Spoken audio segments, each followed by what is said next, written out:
Halo teman-teman semua, kembali lagi sama aku Muhammad Abdul Aziz di Day 3. Kita udah masuk ke hari ketiga, dimana aku belajar untuk men-challengekan diri, menantang diri sendiri untuk rilis emosi. Sekaligus aku berlatih untuk public speaking aku dan juga berbicara di depan kamera pastinya. Aku malam ini pengen sedikit sharing mengenai people pleaser, dimana dua kata yang udah trending banget sampai ke media sosial. Dan ini juga sering kita temuin ya dalam kehidupan sehari-hari, atau mungkin bisa jadi kita sendiri yang bersifat people pleaser. Terkait definisi dan juga deskripsi dari people pleaser, mungkin aku nggak sampai menjelaskan secara sedetail itu ya. Untuk people pleaser ya mungkin teman-teman udah pasti tahu lah dalam kehidupan sehari-hari ya. People pleaser, oh si itu people pleaser dan seterusnya. Kita udah sering banget mendengar kata people pleaser gitu.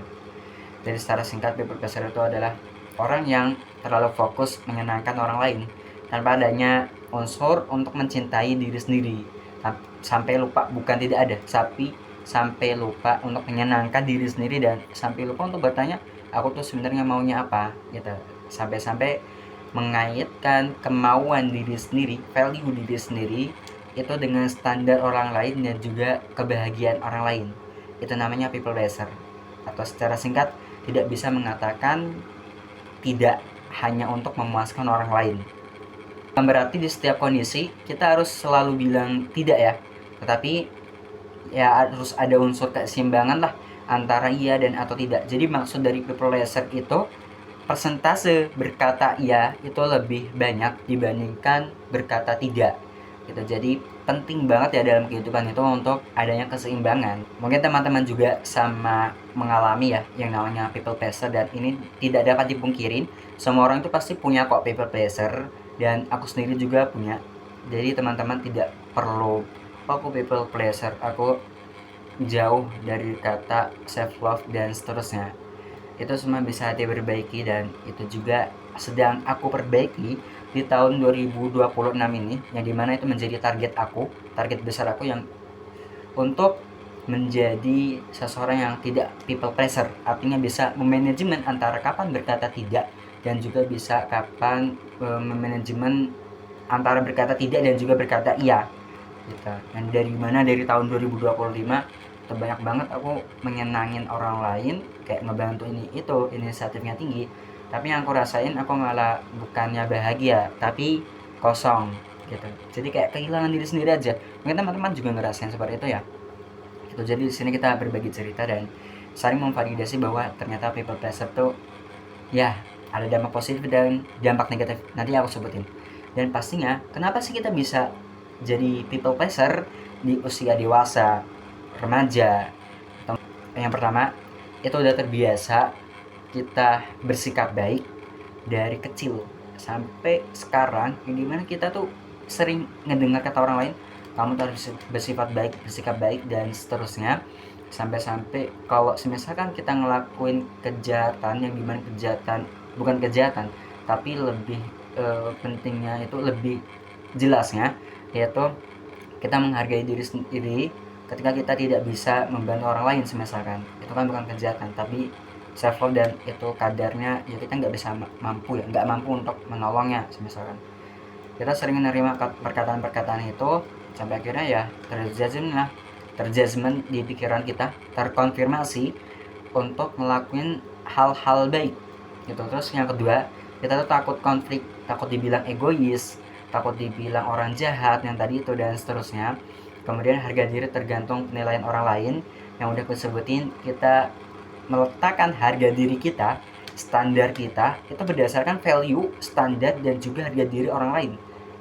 Itu penyebab dari people pleaser, yaitu memang dari mindset kita sendiri. Kemudian yang keempat, itu dari sisi pengalaman, kita pernah ditolak, diremehkan dan juga diabaikan. Ini masih berkaitan sama video yang sebelumnya terkait day 2 ya, rilis emosi, yang emosi kita udah benar-benar numpuk. Itu masih berkaitan dengan bullying, dan benar-benar banget teman-teman, melalui cerita dan melalui video ini aku pengen ngasih tahu bully itu berbahaya banget, bukan hanya secara fisik tapi juga secara emosional, perkembangan emosional dan juga perkembangan kognitif seseorang dari korban si bully ini gitu. Nah, dari empat faktor ini itu terkalkulasi lah sehingga akhirnya menjadi konfirmasi lagi dalam mindset kita dan otak kita, kalau aku menyenangkan orang berarti aku aman, kalau aku menyenangkan orang lain berarti orang lain bisa mengakui aku, memvalidasi aku dan seterusnya. Tapi justru itu yang ngebuat pertama kali kita bakal kosong. Kalau misalkan orang lain nggak bisa memvalidasi kita dan mengapresiasi kita, wah emang itu udah parah banget ya. Kalau misalkan kita udah nolong, tapi yang pasti kita ketika menolong jangan sampai niatannya itu hanya untuk mendapatkan validasi dan perhatian semata. Dan ini yang aku pengen share intinya, dampak positif, dampak negatif yang aku alamin dari pengalaman aku berdasarkan menjadi people pleaser. Dampak positifnya itu kita bisa ningkatin empati kita kepada orang lain, ya mungkin berkaitan dengan relasi dan seterusnya. Kemudian bisa mudah bekerja sama dengan tim, disukai lingkungan, dan juga punya kepedulian tinggi dan inisiatifnya. Itu yang aku rasain selama menjadi people pleaser secara objektif ya. Ini secara objektif untuk penilaian dan penilaian secara pengalamannya gitu. Sedangkan secara negatifnya itu banyak banget. Yang pertama, mudah lelah secara emosional, menyimpan marah tapi tak berani bicara karena kita takut dibilang marah sama dengan jahat, marah sama dengan nggak peduli. Itu salah satu miskonsepsi, teman-teman. Itu salah satu miskonsepsi, kesalahpahaman terbesar, yang dimana kalau misalkan kita sedih, kita nangis, kita marah, itu kita langsung di judgment atau digeneralisasikan kalau marah itu jahat. Padahal enggak. Marah itu adalah salah satu kebutuhan kita juga. Yang pastinya marahnya itu harus sehat lah, yang udah aku share di video sebelumnya gitu. Kemudian sulit berkata tidak, ini bener-bener sulit banget buat ngilangin sering kali berkata iya. Jadi kita pengen berkata tidak, tapi itu benar-benar sulit karena adanya pikiran yang udah benar-benar terpaku di pikiran kita ya, untuk nggak mau ngejahatin orang lain, nggak mau memutus tali silaturahmi. Jujur itu terlalu berlebihan, dan marah itu boleh, cut off itu boleh, bilang tidak itu boleh, yang pasti harus sehat. Kemudian yang keempat, kita bakal ngerasa kosong dan nggak dihargain, teman-teman. Ini yang menjadi salah satu dampak negatif ini bagi aku sendiri, yang itu berdasarkan pengalaman aku benar-benar ya di kondisi-kondisi tertentu merasa kosong ya. Jadi nggak ngerasain sama sekali kebahagiaan, dan juga nggak ngerasain sama sekali benefit dalam bentuk mata buat aku sendiri gitu. Secara moralitas, secara material itu kayak dianggapnya kurang dan seterusnya, sampai nggak bisa ngerasain apa-apa. Itu adalah dampak negatif tingkatan tertinggi ya, merasa kosong dan nggak dihargain. Karena kalau misalkan kita terlalu sering bilang ya ntar aku inisiatif ini itu tuh, nah orang lain itu bakal lebih mudah untuk mengatur kita, bakal lebih mudah untuk menyetir kita dan mempengaruhi lah pasti gitu. Kemudian yang kelima, kita bakal meledak atau menjauh tanpa penjelasan. Kita banyak menyendiri ya gitu. Dan ini aku ada beberapa tips yang teman-teman bisa coba untuk mengurangi dan memanajemen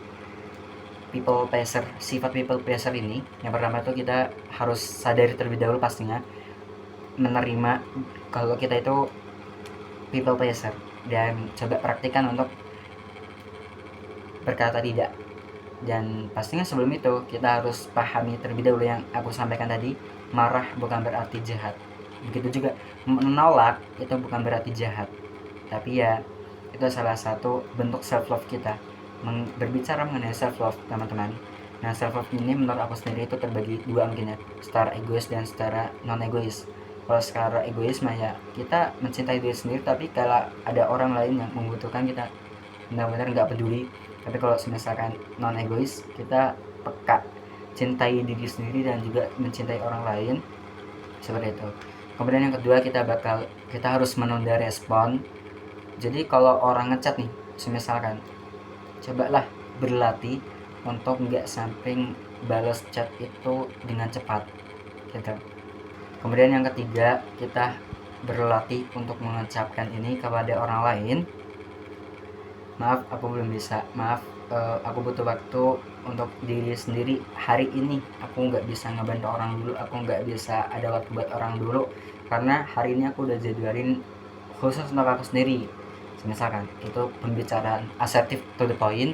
Kemudian kalau kita kemudian yang keempat itu tanyakan ini ke diri sendiri, kalau aku bilang iya, apa yang bakal terjadi ke aku, apakah aku sedang mengkhianati diri aku sendiri atau enggak gitu.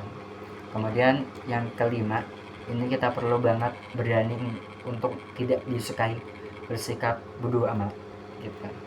Karena ini pengalaman aku sendiri ya teman-teman, ketika kemarin di pondok itu sering banget ngasih sabun cuci muka ke teman sendiri, tapi si teman aku sendiri ini enggak sama sekali ngeluarin modal untuk sabun cuci muka, untuk beli sabun cuci muka, tapi mungkin ya uangnya beli rokok dan seterusnya. Nah, ini salah satu value yang kita ambil juga, berbuat baik itu boleh banget ya, bahkan dianjurkan. Tetapi kalau berlebihan batasnya untuk melakukan hal baik tanpa adanya si orang lain ini mau bekerja, yaitu timbullah si orang ini merasa keenakan dan memanfaatin kita sampai dia pun males dan nggak mau ada sedikit effortnya gitu. Jadi kayak kurang hargain kita juga. Di sini juga secara tidak langsung kita nggak bersifat peduli sebetulnya, karena si orang lain ini itu hanya memanfaatkan kita aja, tanpa dia itu untuk ada usaha sedikit pun nggak ada gitu. Ini salah satu pesan juga dari ibu aku sendiri, yang dimana untuk melakukan hal kebaikan itu boleh, dan tapi jangan berlebihan, biarkan orang lain juga bekerja keras. Mungkin itu aja yang dapat aku sampaikan teman-teman. Jadi kita hidup bukan untuk menyenangkan orang lain. Teman-teman berhak untuk bahagia dan menjadi seseorang yang bisa mencintai diri sendiri. Mari kita lakukan bersama dan ubah mindset dari people pleaser menjadi mindset seseorang yang dapat memanajemen kapan bisa membantu orang lain dan juga mencintai diri sendiri. Jadi aku udah sampai itu aja. Makasih banyak udah nonton sampai selesai dan dadah.